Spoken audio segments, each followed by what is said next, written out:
हर हर महादेव। श्री शिव पुराण कथा के 50वें भाग में आपका स्वागत है। इससे पहले के भाग सुनने के लिए आपका हृदय से अभिनंदन। हमारे चैनल पर आप संपूर्ण शिव पुराण कथा को सुन सकते हैं। अब सुनिए आगे का वृतांत श्री शत्रुद्र संहिता के 25वें अध्याय से 27वें अध्याय तक। नंदीश्वर बोले, हे सनत कुमार जी, एक दिन दधीचि पुत्र अर्षि पिप्पलाद पुष्पभद्र नामक नदी में स्नान कर रहे थे। तभी उनकी दृष्टि एक सुंदर मनोहर युवती पर पड़ी। वह युवती भगवान शिव का ही अंश थी। उसे देखकर मुनि पिप्पलाद मोहित हो गए और उसे प्राप्त करने की इच्छा करने लगे। उन्हें झात हुआ कि वह परम सुंदरी राजा अनरण्य की पुत्री है। यह जानकर मुनि पिप्पलाद राजा अनरण्य के घर पधारे और उनसे उनकी पुत्री का हाथ मांगा।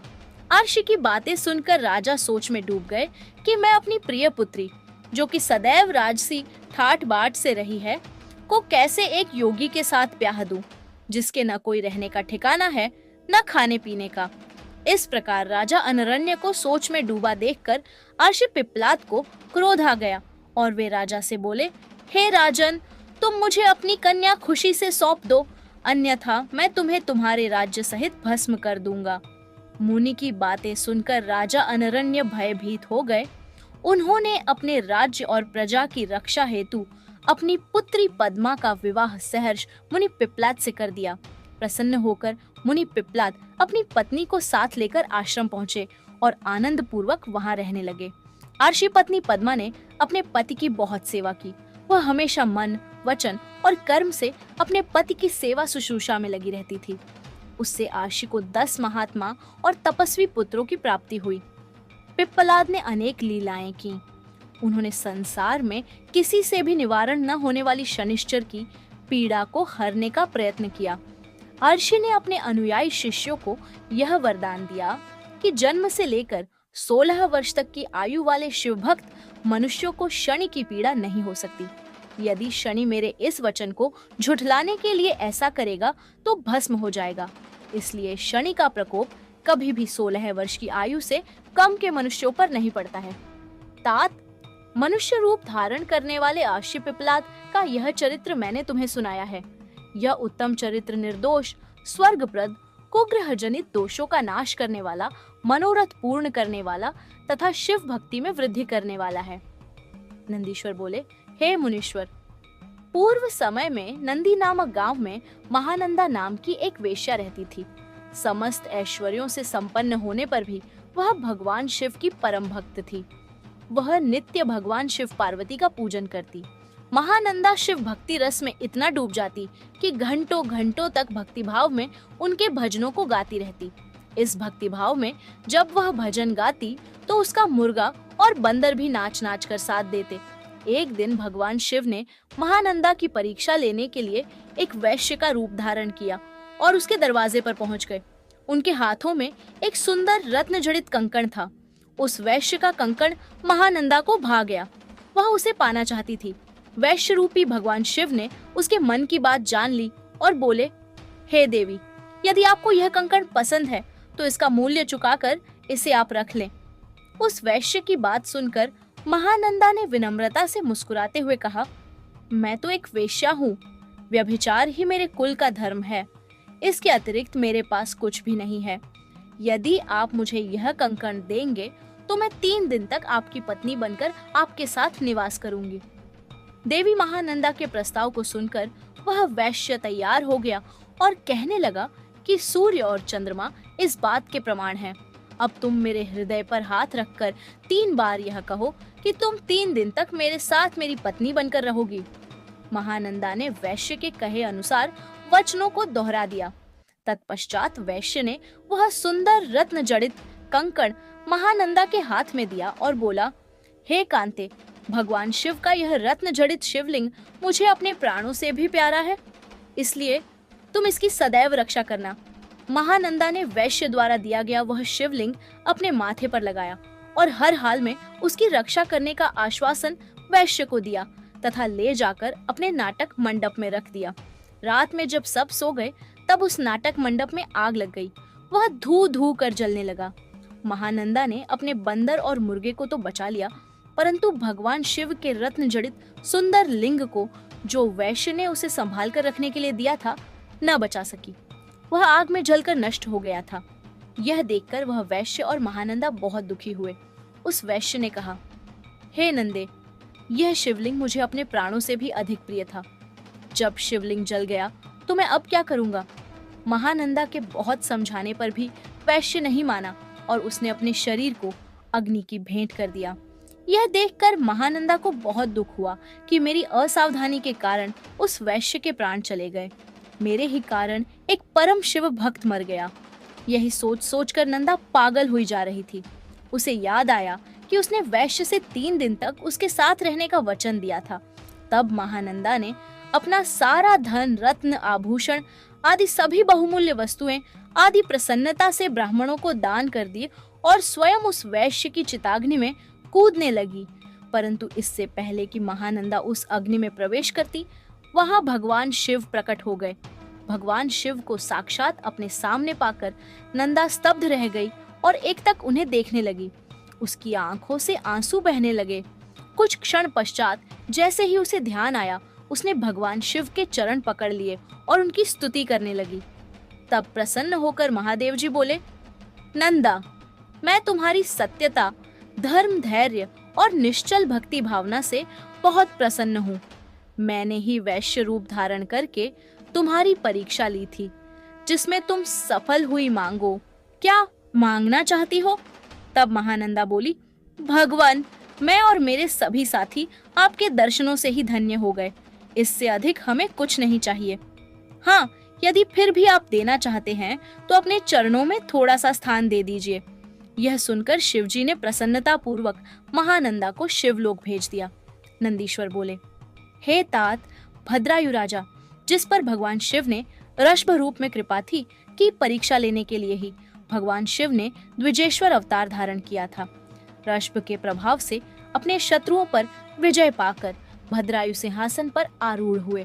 उन्होंने राजा चंद्रागन की पुत्री सीमंतिनी से विवाह किया। एक समय राजा भद्रायु बसंत ऋतु में अपनी पत्नी सीमंतिनी के साथ वन विहार करने गए। तब भगवान शिव पार्वती उस दंपति की धर्मनिष्ठा की परीक्षा लेने हेतु उस वन में पहुंचे। महान लीलाधारी भगवान शिव और पार्वती जी ने ब्राह्मण ब्राह्मणी का रूप धारण किया और अपनी माया से रचित सिंह से भयभीत होते हुए राजा भद्रायु की शरण में गए और उनसे अपनी प्राण रक्षा करने हेतु प्रार्थना करने लगे। उस ब्राह्मण दंपति की रक्षा हेतु राजा भद्रायु ने तुरंत धनुष बाण उठा लिया और बाणों से उसे घायल करना चाहा, परंतु उस सिंह पर कोई प्रभाव न पड़ा। उसने झपटकर ब्राह्मणी को पकड़ लिया। वह बहुत चीखी, चिल्लाई, परंतु सिंह ब्राह्मणी को बलपूर्वक घसीटता हुआ भाग गया। अपनी पत्नी को सिंह द्वारा ले जाए जाने पर ब्राह्मण बहुत दुखी हुआ और रोने लगा और राजा भद्रायु से बोला, हे राजन, आपके बड़े बड़े आयुध कहाँ हैं? तुम्हारे पराक्रम का क्या फल है? क्या आप जंगली जानवरों के आघातों से भी दुखियों की रक्षा नहीं कर सकते? दीन दुखियों की रक्षा करना राजा का परम धर्म होता है। फिर आपने अपने क्षत्रिय धर्म का पालन क्यों नहीं किया? आपने अपने कुल का धर्म ही नष्ट कर दिया है। जो दुखी और शरणागतों की रक्षा नहीं कर सकता, उसे जीने का कोई अधिकार नहीं है। कृपण, अनाथ और दीन दुखी की रक्षा करने में असमर्थ मनुष्य को जहर खा लेना चाहिए या अग्नि में जल जाना चाहिए। उस ब्राह्मण द्वारा कही गई बातें सुनकर राजा भद्रायु को बहुत दुख हुआ। वह अपने दुर्भाग्य को याद करके शोक में डूब गया। उसने सोचा कि आज मेरा सारा पौरुष नष्ट हो गया। आज मैं एक असहाय ब्राह्मणी की रक्षा नहीं कर सका, इसलिए मुझे घोर पाप लगेगा। मेरे कारण ब्राह्मण भी शोकाकुल हो गया है। उसकी स्त्री को भी सिंह ले गया है। पता नहीं उसने उसका क्या किया होगा। मुझे अपने पापों को कम करने के लिए इस ब्राह्मण देवता को प्रसन्न करना होगा। यह सोचकर राजा भद्रायु उस ब्राह्मण के चरणों में गिर पड़े और बोले, हे ब्राह्मण, मुझे क्षमा कर दीजिए। मैं आपकी पत्नी की रक्षा नहीं कर सका। मैं अपना राजपाट सब आपके चरणों में न्योछावर करता हूँ। यह सुनकर वह ब्राह्मण बोला, भला मैं ठहरा भिक्षा मांगने वाला एक ब्राह्मण, मैं तुम्हारे राजपाट का क्या करूँगा? इसलिए यदि तुम वाकई मुझे कुछ देना चाहते हो तो अपनी पत्नी मुझे दान में दे दो। ब्राह्मण की बात सुनकर राजा भद्रायु ने कहा, ब्राह्मण, पराई स्त्री का उपभोग तो महापाप है, उसका प्रायश्चित भी नहीं हो सकता। तब ब्राह्मण ने कहा कि राजन, मैं तो बड़े से बड़े पाप को अपनी तपस्या से पल भर में नष्ट कर सकता हूँ। तब भद्रायु ने सोचा कि मुझे ब्राह्मण को अपनी स्त्री दान करके शीघ्र ही अग्नि में प्रवेश कर जाना चाहिए। तत्पश्चात राजा भद्रायु ने अपनी पत्नी उस ब्राह्मण को सौंप दी।